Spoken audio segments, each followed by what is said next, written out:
जो ज्ञापन अब देने के लिए हमारी टीम के साथी जाएंगे राष्ट्रपति भवन, वो ज्ञापन मैं आपके बीच में पढ़ना चाहता हूं। साथियों, ईवीएम, बैलेट पेपर तथा 2019 के लोकसभा चुनावों के संबंध में ज्ञापन। सेवा में महामहिम राष्ट्रपति महोदय भारत सरकार, राष्ट्रपति भवन, नई दिल्ली 110008।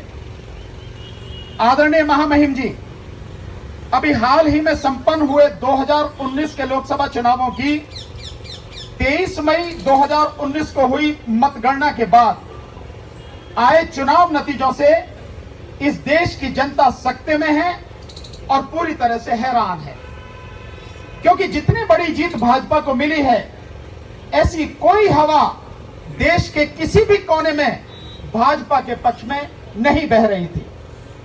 वर्ष 2014 में जब मोदी की आंधी चल रही थी और विपक्ष भी इकट्ठा नहीं था, तब भी भाजपा को लगभग 39% वोट मिला था। और अब जबकि मोदी सरकार के पिछले 5 सालों के कार्यों की विफलता यथा नोटबंदी से देश की कमर टूटने और करोड़ों लोगों के बेरोजगार होने, जीएसटी से व्यापार और छोटे व्यापारियों के बर्बाद होने, पिछले 45 सालों में सबसे अधिक बेरोजगारी होने तथा बढ़ते भ्रष्टाचार और देश को लूटकर भागने वाले भगोड़ों की बढ़ती संख्या, बैंकों का एनपीए 2.25 लाख करोड़ से बढ़कर 12.5 लाख करोड़ पार होने, देश की 1% आबादी के पास देश की 73% संपत्ति के कारण अमीर और गरीब के बीच बढ़ती खाई, किसानों की बद से बदतर होती हालत, गन्ना किसानों की हजारों करोड़ बकाया धनराशि का होना, मॉब लिंचिंग तथा दलितों, आदिवासियों, मुस्लिमों और महिलाओं पर लगातार बढ़ते अत्याचारों के कारण देश की बहुसंख्यक जनता भाजपा और मोदी के विरोध में थी और विपक्ष भी वर्ष 2014 की तुलना में कहीं अधिक इकट्ठा था, गठबंधन में भी था। तब भाजपा को पहले से ज्यादा वोट मिले और 17 राज्यों में तो 51% से लेकर 60% तक वोट मिले, जो किसी भी तरह संभव नहीं है। यही नहीं, चुनाव आयोग द्वारा 2019 के लोकसभा चुनावों की तारीख की घोषणा के साथ ही 7 चरणों में चुनाव कराए जाने को लेकर चुनाव आयोग की नीयत पर सवाल उठने शुरू हो गए और लोगों के मन में चुनावों के दौरान बेईमानी और धांधली की आशंका पैदा होने लगी। चुनाव के आखिरी 2 चरण रमजान के दौरान कराए जाने को लेकर भी चुनाव आयोग पर सवाल या निशान खड़े किए गए। इसी दौरान 20 लाख ईवीएम गायब होने की खबरें बड़ी तेजी से सोशल मीडिया पर फैलने लगी। मुंबई के आरटीआई कार्यकर्ता श्री मनोरंजन राय ने चुनाव आयोग में एक आरटीआई लगाकर चुनाव आयोग से यह पूछा कि सन 2014 तक पिछले 15 वर्षों में चुनाव आयोग ने कितनी ईवीएम खरीदी हैं और किस कंपनी से खरीदी हैं। चुनाव आयोग ने आरटीआई का जवाब देते हुए बताया कि उसने 2014 तक पिछले 15 वर्षों में 2 कंपनियों से ईवीएम खरीदे हैं। एक बेंगलोर स्थित बीईएल कंपनी से 10,05,662 ईवीएम तथा दूसरे हैदराबाद स्थित ईसीआईएल कंपनी से 10,14,644 ईवीएम खरीदी थी। इस प्रकार चुनाव आयोग ने कुल 20,20,306 ईवीएम खरीदी। श्री मनोरंजन राय ने फिर 2 आरटीआई लगाई, एक बीईएल कंपनी में और दूसरी ईसीआईएल कंपनी में, और उन कंपनियों से पूछा कि उन्होंने सन 2014 तक पिछले 15 सालों में चुनाव आयोग को कितनी ईवीएम सप्लाई की हैं। बीईएल कंपनी ने बताया कि उसने 19,69,932 ईवीएम सप्लाई की हैं तथा ईसीआईएल कंपनी ने बताया कि उसने 19,44,593 ईवीएम सप्लाई की हैं। इस प्रकार भारत चुनाव आयोग को 2014 से पहले पिछले 15 सालों में कुल 39,14,0525 ईवीएम की सप्लाई की गई। अर्थात चुनाव आयोग द्वारा बताई गई ईवीएम की सही संख्या से 18,94,200 ईवीएम, 219 ईवीएम ज्यादा। आखिर चुनाव आयोग उसके द्वारा खरीदी गई ईवीएम की संख्या सही क्यों नहीं बता रहा है? छुपा क्यों रहा है? झूठ क्यों बोल रहा है? क्या राज है इसमें? क्या उसका इसमें कोई स्वार्थ है? और फिर चुनावों के समय बिना किसी सुरक्षा के खुलेआम ट्रकों, मेटाडोर, टेम्पू, थ्री व्हीलर और रिक्शे इत्यादि में तहसीलदार एवं एसडीएम की गाड़ी में ईवीएम के ले जाने तथा ढाबों, होटलों में ईवीएम के मिलने की वीडियो सामने आई। कई जगह प्रत्याशियों को बताए बिना स्ट्रांग रूम से ईवीएम के अंदर बाहर आने जाने की भी खबरें आई। इन सभी सवालों पर चुनाव आयोग ने कोई उत्तर नहीं दिया। यहां तक कि चुनाव प्रचार के दौरान भाजपा के नेताओं ने, विशेषकर मोदी और अमित शाह ने चुनाव आचार संहिता का खुलेआम धज्जियां उड़ाई और धर्म, पुलवामा और सैनिकों के नाम पर खुलकर वोट मांगे। कई शिकायतों और सबूतों के बाद भी चुनाव आयुक्त अशोक लवासा के विरोध और आपत्तियों के बाद भी मुख्य चुनाव आयुक्त सुनील अरोड़ा व सुशील चंद्रा ने मोदी और अमित शाह को हर मामले में क्लीन चिट दे दी। यही नहीं, पूरी चुनाव प्रक्रिया के दौरान नमो टीवी सारे नियमों और कानूनों की धज्जियां उड़ाते हुए लगातार 24 घंटे चला और चुनाव आयोग ने कुछ नहीं किया। अमित शाह द्वारा भाजपा की 300 और एनडीए की 350 सीटें आने का दावा और न्यूज चैनलों द्वारा एग्जिट पोल में उन पर मोहर लगाना तथा मतगणना के ठीक बाद वही नतीजे आना सबको हैरान कर गया और देश की जनता का शक यकीन में बदल गया कि चुनावों में बड़े पैमाने पर धांधली और बेईमानी हुई है। यह बात उस समय और पुख्ता हो गई जब बदायूं लोकसभा क्षेत्र से समाजवादी पार्टी के उम्मीदवार श्री धर्मेंद्र यादव के क्षेत्र के बिलसी विधानसभा में वोट तो पड़ी 1,88,248 और मतगणना के समय वोट निकली 1,96,110 अर्थात 7,862 वोट ज्यादा। यह बात सिद्ध करती है ईवीएम में गड़बड़ी है।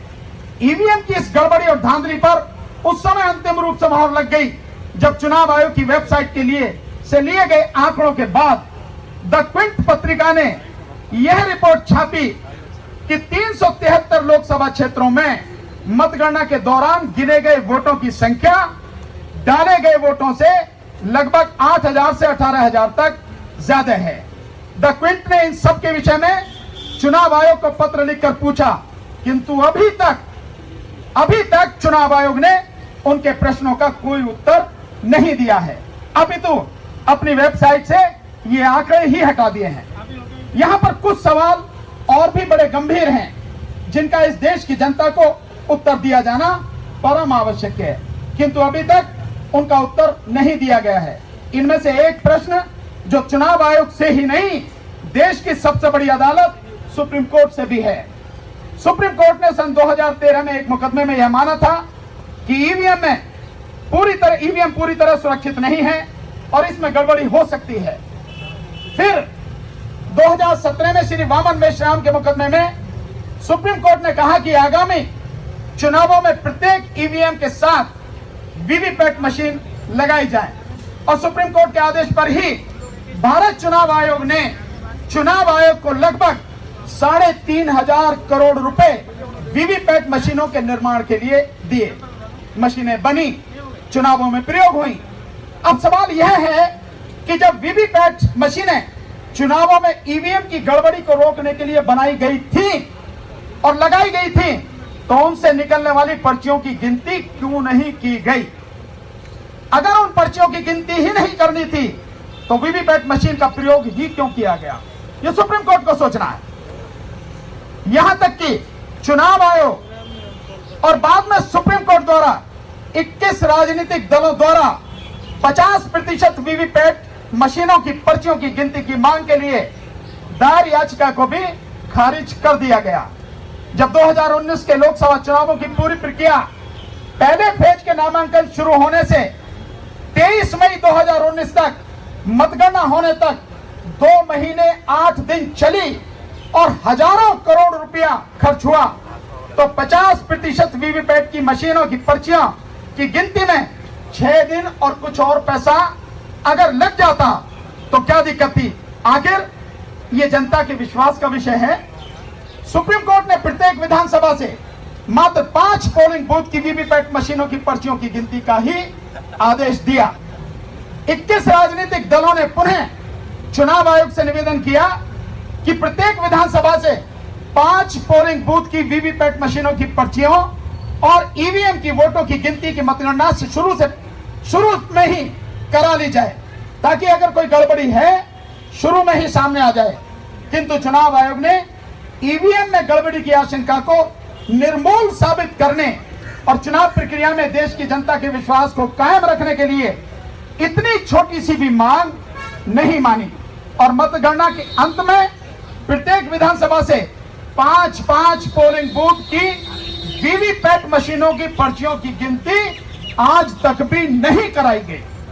दूसरा प्रश्न यह है कि चुनाव आयोग ने ईवीएम के इस्तेमाल में होने वाली चिप को पहले तो कहा था कि वे ओटीपी यानी वन टाइम प्रोग्रामिंग, अर्थात उस चिप में केवल एक बार ही प्रोग्रामिंग की जा सकती है, दोबारा नहीं। बाद में जब कई लोगों ने चुनाव आयोग के दावे को झूठा साबित किया और अभी आपको बतावे के भी गए हैं सतीश बाबू जी किया, तो चुनाव आयोग ने माना कि ईवीएम में प्रयोग होने वाली चिप की रीप्रोग्रामिंग हो सकती है। इसका अर्थ है कि ईवीएम में फेरबदल हो सकती है, यानी छेड़छाड़ हो सकती है और धांधली हो सकती है।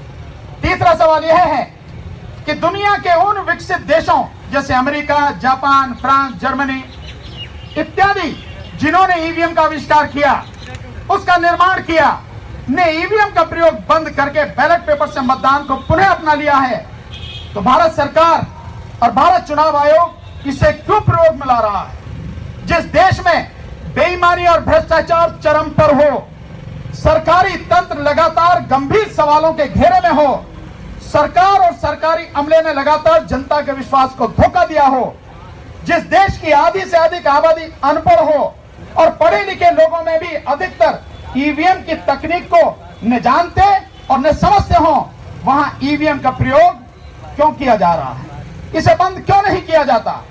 देश का प्रत्येक मतदाता क्यों अंधेरे में रहे कि पता नहीं उसका वोट किसको गया है? क्यों न उसे निश्चित हो कि उसने जिस पार्टी और जिस उम्मीदवार को वोट डाला है उसी को गया है और उसी के लिए गिना जाएगा, और यह केवल बैलेट पेपर से ही संभव हो सकता है।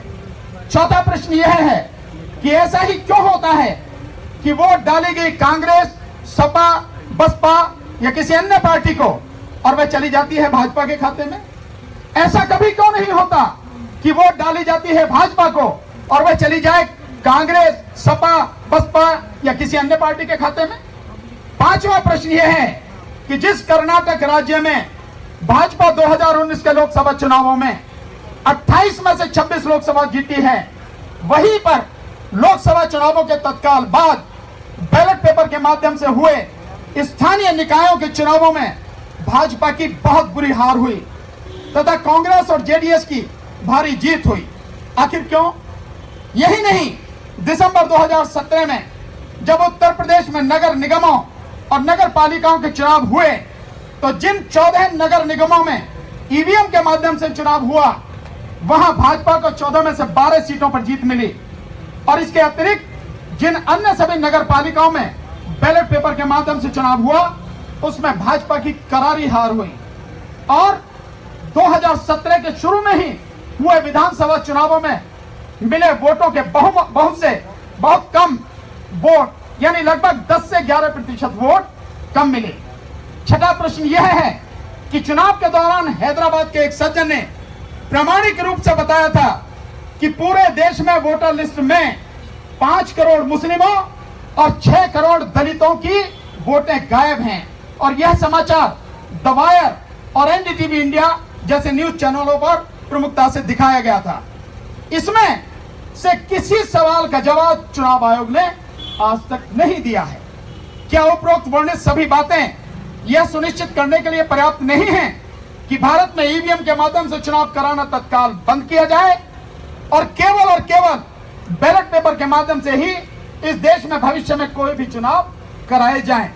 इसलिए महामहिम राष्ट्रपति महोदय, राष्ट्रीय जनहित संघर्ष पार्टी जनहित और देश हित में आपसे विनम्र अनुरोध करती है कि 2019 के लोकसभा चुनावों में चुनाव आयोग द्वारा अपने पद और गरिमा को धूल में मिलाते हुए अपने कर्तव्य का सच्ची श्रद्धा और निष्ठा तथा शुद्ध अंतःकरण से निर्वाह न करके देश के 133 करोड़ नागरिकों के साथ गंभीर और अक्षम्य अपराध किया है तथा भाजपा के पक्ष में खड़े होकर ईवीएम में बड़े पैमाने पर हेराफेरी, धांधली और जालसाजी करके लूट तंत्र के माध्यम से लोकतंत्र की हत्या करके बेईमानी से भाजपा को चुनावों में भारी मतों से जिताया है तथा संविधान की शपथ लेकर असंवैधानिक कार्य करके संविधान को ध्वस्त और अपमानित किया है और देश की जनता के प्रति गद्दारी और देशद्रोह किया है। इसलिए महामहिम राष्ट्रपति महोदय जी से अनुरोध है कि नंबर 1, लोकसभा चुनाव 2019 को अवैध घोषित कर निरस्त किया जाए, वर्तमान भारत सरकार को तुरंत बर्खास्त किया जाए और दोबारा चुनाव कराए जाए। नंबर 2, आज दिनांक 13/6/2019 के बाद इस देश में कोई भी चुनाव, चाहे वह लोकसभा का चुनाव हो, राज्यसभा का चुनाव हो, विधानसभा या विधान परिषद का चुनाव हो, नगर निगम या नगर पालिकाओं का चुनाव हो, जिला पंचायत, न्याय पंचायत, ब्लॉक या ग्राम पंचायत, ग्राम प्रधान का चुनाव हो, अर्थात किसी भी तरह का चुनाव हो, केवल और केवल बैलेट पेपर से ही कराया जाए तथा ईवीएम का प्रयोग तुरंत बंद किया जाए। सुप्रीम कोर्ट के 3 पूर्व न्यायाधीशों यथा हमने नाम दिए हैं अपनी तरफ से, क्योंकि मैं जानता हूं बहुत ईमानदार और बहुत अच्छे लोग हैं। अगर मैं उन्हें संतों की श्रेणी में रखूं तो कोई गलत बात नहीं है, ऐसे जजों के नाम मैंने दिए। 3 पूर्व न्यायाधीशों यथा जस्टिस के रामास्वामी, जस्टिस RC लाहोटी और जस्टिस संतोष हेगड़े, जो कर्नाटक में, संतोष हेगड़े जी लोकपाल भी रहे थे और कर्नाटक में बीजेपी की गवर्नमेंट ने जो घपला किया था सब उजागर किए थे उन्होंने। तो जस्टिस संतोष हेगड़े के नेतृत्व में 2019 के लोकसभा चुनावों की जांच के लिए एक जांच कमेटी नियुक्त की जाए जो 1 महीने में अपनी रिपोर्ट दें और उस रिपोर्ट में जो भी व्यक्ति सरकारी या गैर सरकारी दोषी हों उनके विरुद्ध देशद्रोह, जालसाजी और धोखाधड़ी का मुकदमा दर्ज करके गिरफ्तार कर कठोर कानूनी कार्रवाई की जाए। नंबर 4, मुख्य चुनाव आयुक्त सुनील अरोड़ा और दूसरे चुनाव आयुक्त सुशील चंद्रा के विरुद्ध देशद्रोह और देश की जनता के साथ धोखाधड़ी व जालसाजी का मुकदमा दर्ज करके गिरफ्तार किया जाए और कठोर कानूनी कार्रवाई की जाए। नंबर 5, तीनों चुनाव आयुक्तों को मुख्य चुनाव आयुक्त की तरह ही सभी संवैधानिक और कानूनी अधिकार समान रूप से दिए जाएं और उन्हें भी समान रूप से संवैधानिक संरक्षण दिया जाए। सभी चुनाव आयुक्तों को चुनने की प्रक्रिया पारदर्शी हो और उन्हें एक पैनल जिसमें सर्वोच्च न्यायालय के मुख्य न्यायाधीश, प्रधानमंत्री, विपक्ष के नेता, एक ईमानदार और वरिष्ठ पत्रकार तथा एक ईमानदार और वरिष्ठ एवं प्रतिष्ठित सामाजिक कार्यकर्ता हो द्वारा किया जाए। नंबर 7, किसी भी हालत में लोकसभा चुनाव या किसी राज्य में विधानसभा चुनाव एक ही दिन में कराए जाने चाहिए तथा मतगणना चुनाव के तुरंत बाद कराई जानी चाहिए।